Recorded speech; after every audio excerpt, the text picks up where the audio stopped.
Assalamualaikum warahmatullahi wabarakatuh. Alhamdulillahilladzi arsalahu bil huda wa dinil haq liyudhhirahu 'alad dini kullih walau karihal kafirun walau karihal musyrikun. Asyhadu an la ilaha illallah wa asyhadu anna Muhammadan abduhu wa rasuluh la nabiyya wa la rasula ba'da. Qala Allah Ta'ala fi mahkami tanzil ba'da an a'udzu billahi minasyaitonir rajim. Bismillahirrahmanirrahim. Walau la fadlullah 'alaikum wa rahmatuhu lattaba'tumus syaitana illa qalila. Wa qala Rasulullah sallallahu alaihi wasallam, man shoma ramadanan iman wa ihtisaban ghufira lahu ma taqaddama min dhanbihi. Jamaah salat Isya dan tarawih yang dirahmati oleh Allah Subhanahu wa taala, segala puji atas nikmat yang Allah berikan kepada kita, karena Allah sungguh sayang terhadap diri kita sampai hari ini, sampai detik ini. Seandainya Allah tidak sayang, kita tidak akan pernah bertemu dengan bulan Ramadan. Sebelum kita sampai ke bulan Ramadan, kita selalu berdoa, Allahumma balighna fi Ramadan. Apakah doa itu terwujud dari hati kita? Sehingga pada bulan Ramadan kita mengaplikasikan doa yang kita minta terhadap Allah Subhanahu wa taala sesuai dengan realita, yaitu kita beramal serius, beramal ibadah kepada Allah Subhanahu wa taala. Jamaah salat Isya dan tarawih yang dirahmati oleh Allah Subhanahu wa taala, ini adalah kesempatan kita, nikmat yang Allah berikan kepada kita agar kita membuktikan kepada Allah bahwasanya dikarenakan kita yang terpilih oleh Allah, yaitu ingin berjumpa dengan bulan Ramadan, maka kita harus serius itu, yaitu dengan beribadah kita kepada Allah Subhanahu wa taala, dengan bersyukur kita kepada Allah Subhanahu wa taala. Sesungguhnya jamaah tarawih yang dirahmati oleh Allah Subhanahu wa taala, Allah sangat sayang terhadap diri kita. Kita yang hari ini penuh dengan dosa, penuh dengan perbuatan yang dibenci oleh Allah Subhanahu wa taala, baik yang secara terang-terangan ataupun yang secara sembunyi-sembunyi kita lakukan, baik ghibah kita, baik dari perilaku kita, baik dari omongan kita, ucapan kita, yang itu semua menjadikan diri kita dosa terhadap Allah Subhanahu wa taala. Tapi Allah masih memberi kita waktu untuk bertemu dengan bulan Ramadan. Ini yang harus kita renungi. Bukan karena Allah Subhanahu wa taala membenci kita, akan tetapi sebaliknya, karena Allah sangat mencintai kita sehingga memberi waktu terhadap diri kita untuk meminta maghfirahnya, rahmatnya di bulan Ramadan. Salawat serta salam semoga tercurahkan kepada Nabi besar kita, Nabi Muhammad sallallahu alaihi wasallam,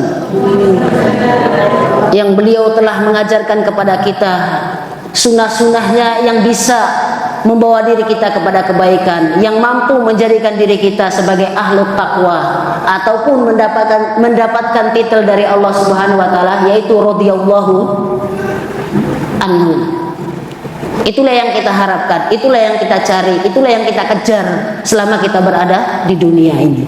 Jamaah Jumat yang dirahmati oleh Allah Subhanahu wa taala, seapapun, berbagaimanapun bentuknya diri kita hari ini, kehidupan kita hari ini, kita menjadi seorang ustadz, kita menjadi seorang kepala rumah tangga, atau bahkan kita menjadi seorang ibu rumah tangga, atau kita hari ini menjadi seorang thalibul ilmi, seandainya tidak ada keberkahan Allah dalam kehidupan kita, maka sungguh kita akan menjadi orang yang sangat rugi, dan bisa jadi diri kita yang akan mendapatkan murkanya Allah Subhanahu wa taala. Kita memiliki kedudukan hari ini, kita memiliki dunia hari ini, ataupun kita memiliki semuanya dari duniawi, akan tetapi di dalamnya tidak ada rahmat dari Allah Subhanahu wa taala. Sesungguhnya kita nanti kelama-kelamaan akan mengikuti langkah syaitan. Sebagaimana kata Allah Subhanahu wa taala, walau fadlullah alaikum wa rahmatuhu lattaba'tumus syaitana illa qalila. Seandainya hati kita tergoda oleh dunia yang kita miliki, kita sering melakukan kemaksiatan, kita jauh dari Allah Subhanahu wa taala karena kedudukan yang kita miliki, karena sesuatu yang kita miliki dari dunia ini, maka hal tersebut tidak mampu membawa diri kita kecuali hanya dengan rahmat oleh Allah Subhanahu wa taala. Maka jamaah salat tarawih yang dirahmati oleh Allah Subhanahu wa taala, di bulan Ramadan inilah pas dan waktu yang tepat bagi diri kita untuk mengejar itu.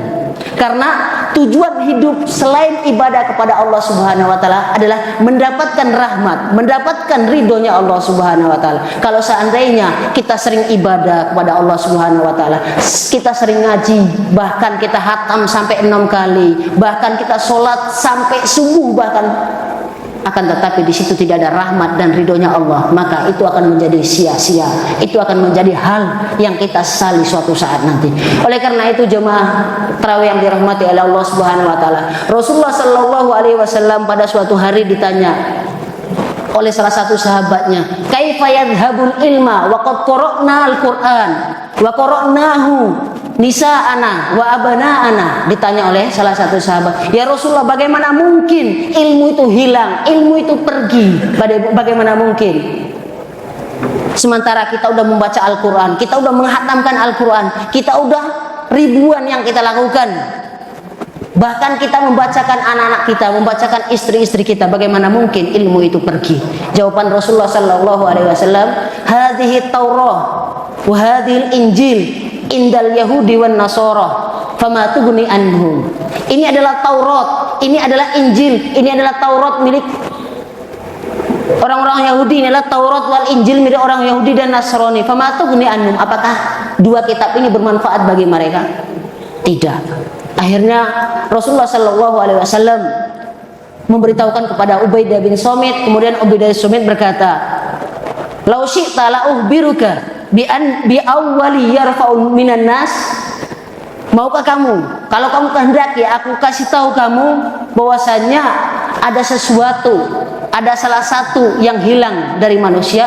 Apa itu? Al-khusyu', yaitu khusyuk kita kepada Allah Subhanahu wa taala. Di hadis lain Rasulullah juga bersabda, hal yang pertama hilang dari diri manusia suatu saat nanti adalah kehusukan mereka. Kalau kita lihat makna khusyuk sendiri adalah ketenangan jiwa kita, keharmonisan kita terhadap Allah Subhanahu wa taala, kefokusan ibadah kita kepada Allah Subhanahu wa taala. Dengan rasa khusyuk inilah yang membuat para sahabat tuh kokoh dalam berjuang. Ada Ibnu Taimiyah yang dengan memiliki rasa khusyuk ketika beribadah kepada Allah Subhanahu wa taala, bahkan beliau di penjara masih sempatnya berkata, "Saya itu di penjara itu kholwahku kepada Allah Subhanahu wa taala. Jika saya diusir itu safarku. Jika saya dibunuh maka itu syahidku." Itu sampai ulama seperti itu mengatakan hal seperti itu. Itu bukan karena apa? Karena kehusukan mereka kepada Allah Subhanahu wa taala. Sehingga Allah memberi rahmat kepada mereka, sehingga Allah memberi ridho kepada mereka. Dengan keridhaan Allah mereka akan tangguh melawan semua fitnah-fitnah yang menimpa mereka. Jamaah salat tarawih yang dirahmati oleh Allah Subhanahu wa taala, kalau kita memiliki ilmu yang banyak, harta yang banyak, istri yang cantik, teman yang hebat, bahkan kita menjadi orang sukses tapi tidak ada ridho sama sekali di dalam hal tersebut, maka otomatis semua yang kita miliki tidak akan bermanfaat bagi diri kita. Bahkan hatta ibadah yang kita lakukan, baca Al-Quran yang kita lakukan, kesibukan seharian kita yang sebenarnya itu mendapatkan pahala, yang sebenarnya itu bisa dan mampu membawa kita kepada surganya Allah Subhanahu wa taala, itu akan menjadi hal yang musnah, haba'an mansura, seperti debu yang berterbangan jika di situ tidak ada rahmat dari Allah Subhanahu wa taala, tidak ada ridho dari Allah Subhanahu wa taala. Makanya jemaah salat tarawih yang dirahmati oleh Allah Subhanahu wa taala, mari kita sama-sama di bulan yang penuh keberkahan, di bulan yang mana Allah Subhanahu wa taala membuka lebar-lebar kebaikan, membuka lebar-lebar ampunannya, membuka lebar-lebar maghfirahnya untuk mereka yang sangat serius ingin mendapatkannya, untuk mereka yang berusaha semaksimal mungkin untuk mengambil hal tersebut. Dan jangan sampai kita lupa hal-hal yang bisa mendapatkan ridho dan kecintaan Allah Subhanahu wa taala, sebagaimana Allah menerangkan di dalam hadis Arba'in, hadis ke-38. Di sana Allah menerangkan, ketika kalian mendekati diriku dengan hal yang wajib, kemudian kalian mendekatkan diriku kepada diriku dengan hal-hal yang sunnah, hatta uhibbahu, sampai aku benar-benar mencintaimu, sampai aku benar-benar ridho terhadapmu.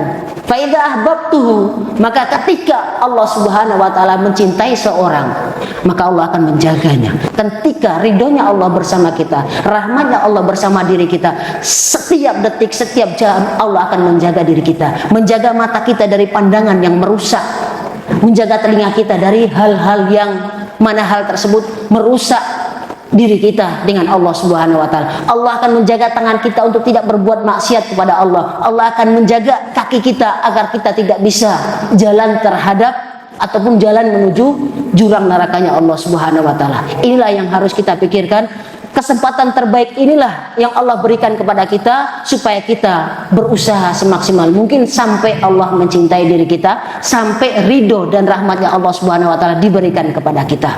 Jamaah salat tarawih yang dirahmati oleh Allah Subhanahu wa taala, mungkin hanya ini yang bisa kami sampaikan, kurang dan lebihnya kami mohon maaf. Wabillahi taufik wal hidayah wa ridho wal inayah. Wassalamualaikum warahmatullahi wabarakatuh.